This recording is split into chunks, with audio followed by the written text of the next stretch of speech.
the ship. Much like with an organization. Now, there is there is unique instances. Like AI is a huge game changer for the concept of team building.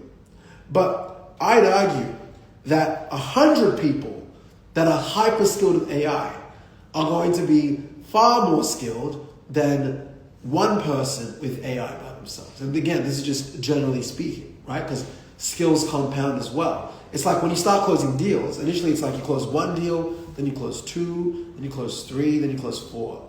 And then 4 becomes 8 out of nowhere. And then 8 becomes 12. And then it stalls 3, 13, 14, 14 becomes 28, etc. So you gotta learn how to build a team. 5, you gotta be good at reading people.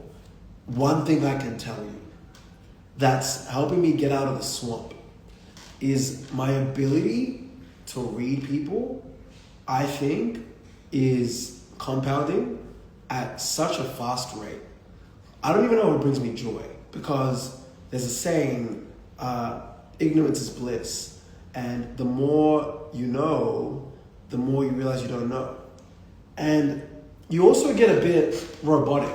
Like if you've made $1 million, say under 30, you're probably a bit robotic, to be honest. And it's not because you're just an autist or you're always in front of a computer. It's just you start, what's up, Martini? You start looking at things and people in patterns instead of majority of the time led by your emotions. So when I'm looking at my best salespeople, I'm thinking, okay, are they an ENFJ? Are they X? Are they Y? Do they live on this part of the world? Are they within this age range? Are they single? Are they married? Are they in a relationship? Are they whatever?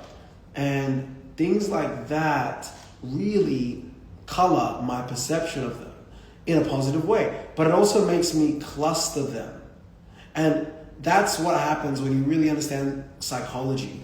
And then there's different derivatives of psychology. There's group psychology, there's mass psychology, there's one-to-one psychology, there's positioning psychology. Like me having the music in that, order, and like just having that in the background with like the wood, like these, and I'm leaning back, these things sub-communicate stuff to you guys, right?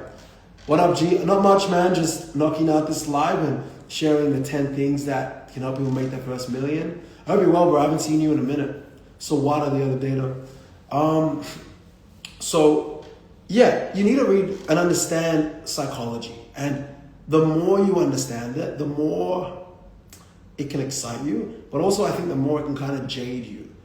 Because even when it comes to things like dating, when it comes to friendships, you just realize how primal we really are.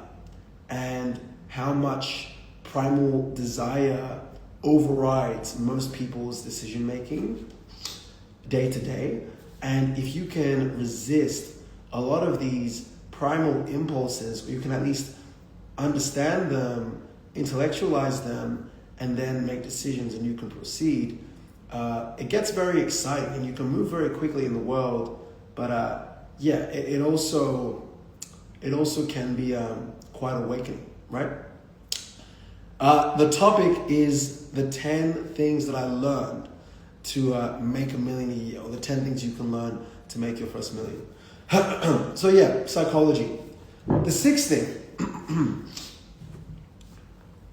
and this is kind of psychology related, so maybe I'll leave that one. I was going to talk about understanding how to group people. But the 6th thing is energy management. If you want to make $1 million a year, I'll put it this way.